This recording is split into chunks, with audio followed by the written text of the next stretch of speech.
Mga kaigsunan kong bulanon, madyong adlaw kanatong tanan.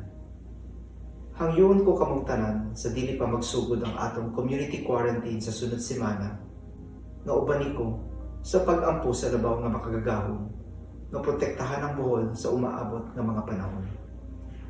Kusog ang coronavirus pero mas kusdan ang atong Ginoo. If we humble ourselves and kneel in prayer and penitence before our Lord, He will not abandon us. In Psalms 91, it is written that if we say, "The Lord is my refuge, the Lord is my fortress," He will protect us from deadly pestilence. We will not fear the terror of night, nor the plague that destroys at midday. The Lord says that because we love Him, He will rescue us.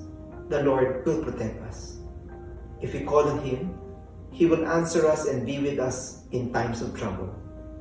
He will deliver us and honor us. In full faith, I kneel before the Lord in behalf of our people to ask for His blessings and protection.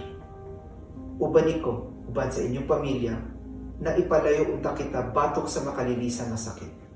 Kaluyan unta kita sa Ginoo. God bless Bohol and God save the Philippines.